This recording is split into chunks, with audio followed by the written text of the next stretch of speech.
রাধে রাধে বন্ধুরা, তোমরা সবাই কেমন আছো? আশা করছি সবাই খুব ভালো আছো। আমিও খুব ভালো আছি আমার গোবিন্দের কৃপায়। দেখো, আজ একটু চিকেন মাঞ্চুরিয়ান বানাবো, সেটাই করছি, তোমরা দেখতে থাকো। দেখো, মাংসগুলো প্রথমে মিক্সার মেশিনে একটু পেস্ট করে নিচ্ছি। এবার লবণ দিয়ে দিচ্ছি, আর এতে কাঁচা লঙ্কা, আদা, রসুন বাটা আছে। এবার ভিনিগার দিচ্ছি।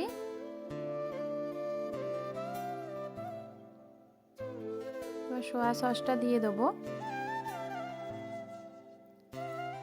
গোলমরিচের গুঁড়ো, একটা ডিম, কিছু পেঁয়াজ কুচি, আর একটু লেবু দেবো। কর্নফ্লাওয়ার দিয়ে এটাকে একটু মাখিয়ে রেখে দেবো, 20 মিনিটের মতো রেখে দেবো মাখিয়ে।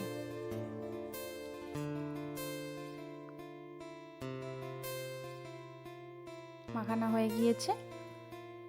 20 মিনিট পরে হালকা তেল গরম করে এবার ভেজে নিতে হবে ধীরে ধীরে।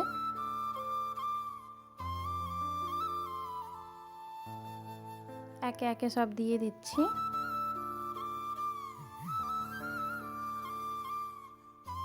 দেখো, উল্টে পাল্টে ভেজে নিচ্ছি।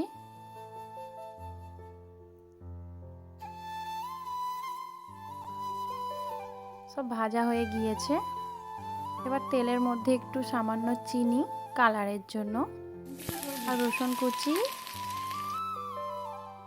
কুচি দিয়ে দিলাম একটু, আর একটু আদা কুচি, আর একটু পেঁয়াজ কুচি।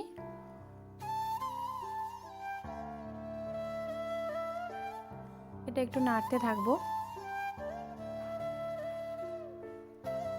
এবার একটা সস বানিয়ে নেব, সয়া সস, টমেটো সস।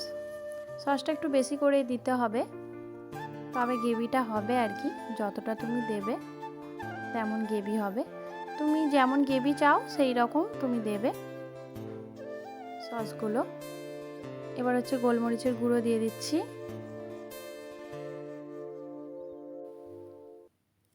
একটুখানি চিনি দিয়ে দেবো। এবার এটা একটু ফেটে নেবো ভালো করে ব্যাটারটা। এবার ওই পেঁয়াজের ওপরে দিয়ে দেবো।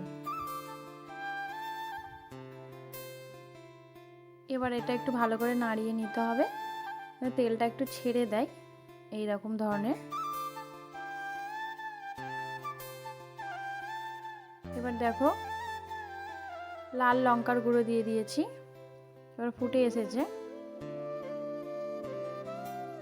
এবার মাঞ্চুরিয়ানগুলো দিয়ে দেবো, যেগুলো ভেজে রাখা ছিল সেইগুলো দিয়ে দিচ্ছি।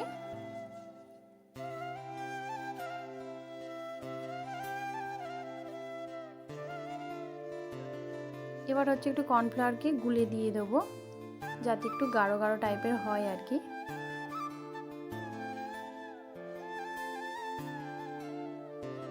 কর্নফ্লাওয়ারটা দিয়ে দিলাম।